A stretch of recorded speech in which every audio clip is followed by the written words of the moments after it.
2차 방정식 세 번째, 절대값 기호를 포함한 방정식의 풀이. 이 절대값 기호가 포함되어 있는 방정식, 우리는 부등식도 풀 거고요.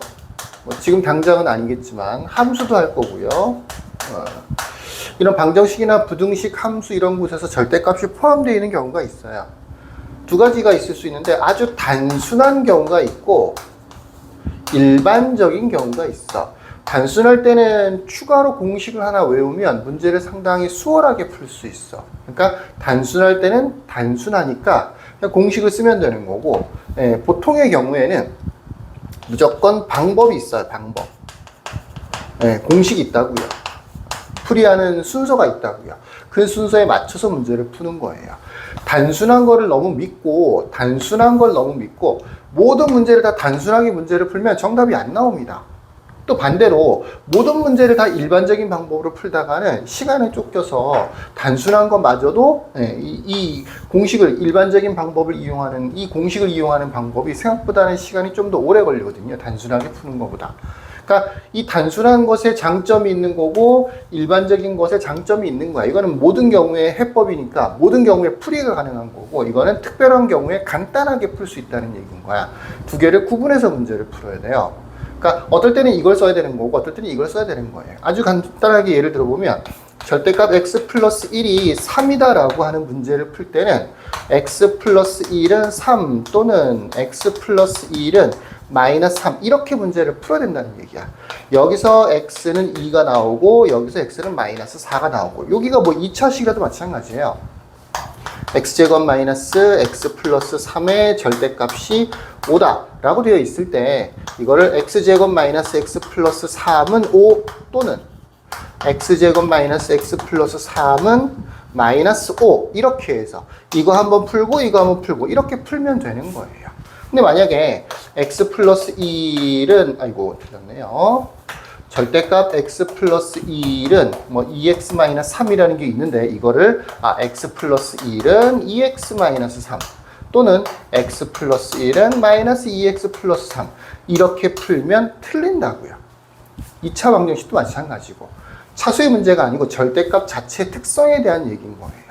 자, 단순하다는 거는 어떤 걸 얘기하는 거냐? 몇 개 예를 보여줘서 이미 눈치를 챘을 수도 있는데, 단순하다라고 하는 것은 절대값 안에 식이 있는데 오른쪽에 이렇게 a 이렇게 요거는 상수 문자가 포함되어 있지 않다는 거죠. 어떤 절대값 안에 식은 아무리 복잡해도 상관이 없어요. 절대값은 상수꼴. 이 a와 이 a는 아무 관계가 없습니다. 그냥 k라고 해도 돼요. 절대값 a는 k. 요 k는 반드시 뭐라 된다? 숫자라 해야 된다. 숫자로 되어 있어야 된다. 요식은 복잡해도 괜찮고 단순해도 괜찮다. 근데 전체적으로 절대값이 있어야 된다. 절대값이 두 개 있거나 세 개 있거나 이러면 안 돼요. 이런 풀이 자체가 불가능합니다. 단순한 것 말 그대로 단순한 경우예요. 특별한 경우라고. 그런 경우에는 이렇게 지금 일반적인 방법 말고 공식화를 시켜서 문제를 풀어주는 것이고, 이런 모양이 아닌 경우에는 일반적인 방법을 쓰는 겁니다. 그래서 필기를 좀 해보면 밑에 자리가 좀 있겠죠? 절대값 A 여기는 어떤 x가 들어있는 식으로 들어가 있는 거죠. 그거는 k 이렇게. 요 k는 상수입니다. 상수. 특히 음수 아니겠죠? 0보다는 크거나 같은 상수가 오는 거예요. 음수가 오면 말이 안 되죠. 절대값이 음수가 되는 경우는 있을 수 없잖아. 절대값이 어떻게 음수가 되겠어. 그죠? 그러니까 그때는 해가 없다라고 해야 되겠죠. 이런 경우에는 풀이를 어떻게 하는 거냐?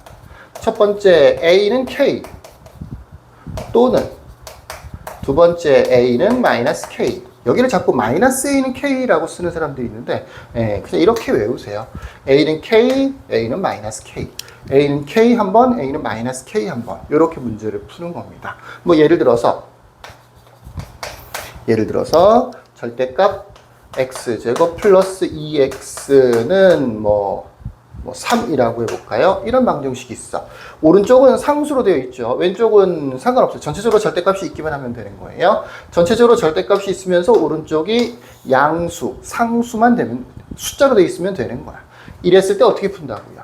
x제곱 플러스 2x는 3 이거 한번, x제곱 플러스 2x는 마이너스 3 요거 한번, 여기서 한번 풀어서 답 구하고 여기서 한번 풀어서 답 구하고 요렇게 풀면 된다고요.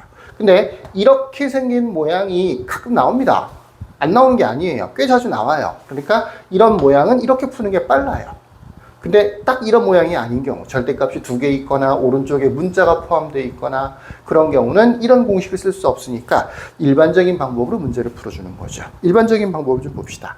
절대값 기호를 포함한 방정식은 절대값 기호 안에 식의 값이 0이 되는 x값을 기준으로 x의 범위를 나눈 후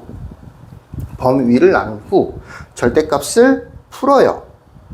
보통 나는 절대값을 푼다라고 합니다. 절대값 기호를 없애는 걸 얘기하는 거예요. 없애는 방법은 대체로는 알고 있죠. 절대값 안에가 양수면 그대로, 음수면 부호를 바꿔서 이렇게 알고 있죠. 요게 기본 방법이에요. 기본적인 방법. 가장 일반적인 방법은 이게 아니고, 이거는 특별한 경우, 절대값은 상수라는 모양일 때 쓸 수 있는 공식 같은 거고, 그게 아니고 일반적으로는 어떻게 한다고요? 범위를 나눠요. 범위를 나눈다. 범위 나누기. 누구? x의 범위 나누기. x의 범위를 나누기. 거기 다음 페이지 보시면 얘가 하나 있습니다. x의 제곱 마이너스 2 절대값 x 마이너스 2 마이너스 4는 0이라는 방정식이 있죠.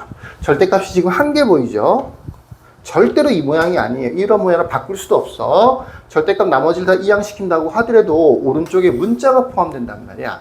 안 된다고요. 어떻게 되는 거냐? 절대값 안에가 0 되는 x값을 먼저 찾아요. 첫 번째 x값을 찾아요. x가 2면 0 되는 거죠. 이 2를 가지고 두 번째 구간을 나눕니다. 구간을 나눠요. 구간. 범위 나누기. 범위를 나눠줘요. 어떻게 나누는 거냐? 2가 있으면 x가 2보다 작을 때 한 번 하고 x가 2보다 크거나 같을 때 한 번, 이렇게 두 가지로 나눠주는 거야. 첫 번째 x가 2보다 작을 때, 두 번째 x가 2보다 크거나 같을 때.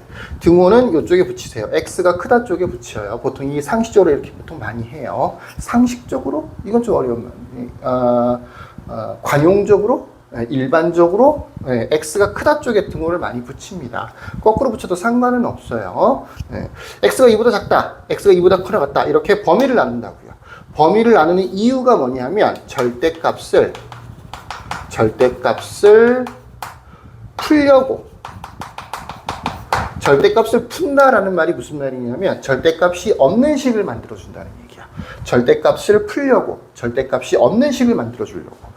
자, x가 2보다 작다라고 하면 이 절대값 안에가 음수가 만들어지겠죠, 대체로. 그런 경우에는 x 제곱 마이너스 2에 마이너스 x 플러스 2 빼기 4는 0, 이렇게 방정식이 절대값이 풀려요. 정리를 하면 x 제곱 플러스 2x에 마이너스 8이 되는 거죠. 그래서 인수분해가 잘 되네요. x-4 플러스 4, x-2로 인수분해 되는 거니까 x가 2하고 마이너스 4 이렇게 만들어지는 거죠. 2 또는 마이너스 4가 만들어져요. 자, 범위를 잘 보세요. x가 2보다 작다고 했죠. 2는 2보다 작은 건가요? 똑같은 거죠. 버려야 돼요. 구했다고 해서 다 답이 되는 게 아니에요. 그 풀이 밑에 보시면, 풀이 밑에는 없네요. 다시 앞 페이지로 넘어가 보시면 앞 페이지 거의 제일 마지막 줄에 참고 하나 있습니다.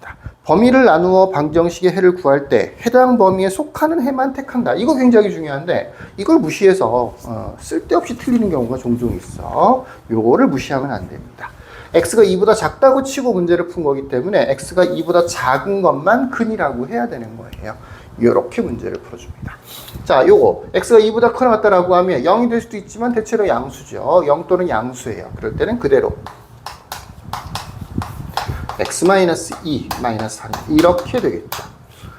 정리를 해보면 x제곱 마이너스 2x에 여기는 플러스 4니까 없어지겠네요. x로 묶어서 x는 0 또는 2가 됩니다.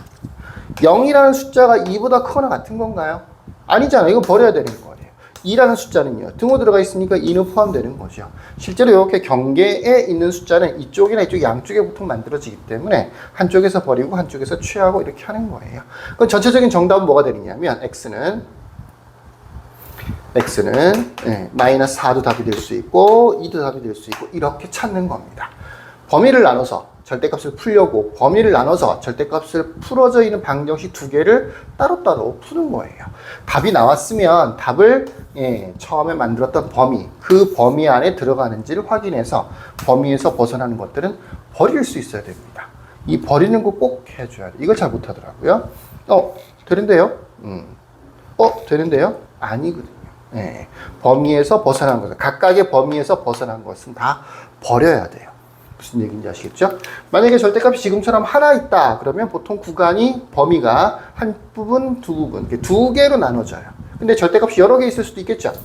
이건 부등식 풀 때도 마찬가지예요. 모든 방정식이나 부등식을 풀 때 절대값이 포함되어 있을 때는 이렇게 단순하게 푸는 경우도 있지만 복잡하게 푸는 경우도 있습니다. 복잡하게 푸는 것들은 다 똑같아요. 무조건 절대값 안에가 0이 되는 x값들을 찾아서 그걸 가지고 범위를 나눠주는 거야. 근데 만약에 절대값이 x 플러스 2도 있고 또 가다 보니까 x 마이너스 3도 있고 절대값이 이렇게 두 개가 있어. 그럼 어떻게 하느냐? 여기서 0 되는 거는 마이너스 2죠. 여기서 0 되는 3이죠. 3이 더 커요. 마이너스 2하고 3 생각해보면. 그럼 구간을 3개로 나누는 겁니다. x가 마이너스 2보다 작을 때. 두 번째는 x가 마이너스 2에서 3 사이였을 때.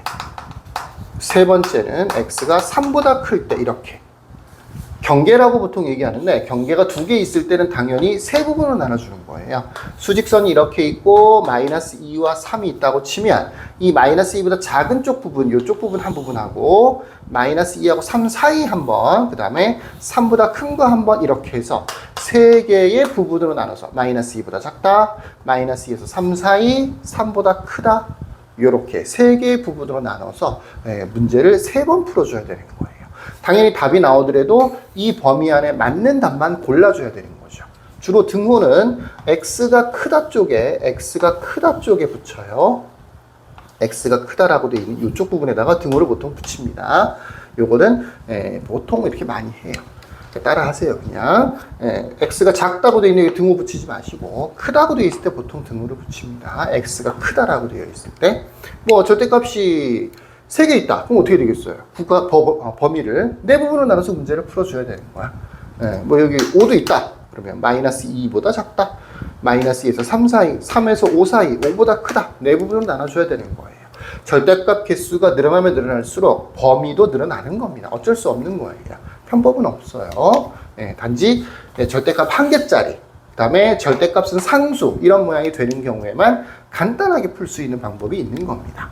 이런 문제만 이렇게 푸시고 그 외에는 전부 다 이렇게 범위를 나눠서 각각의 범위마다 부등식 또는 방정식을 한 번씩 계속해서 푸는 수밖에 없습니다. 이걸 빨리 하는 수밖에 없어요. 자, 여기까지 끝.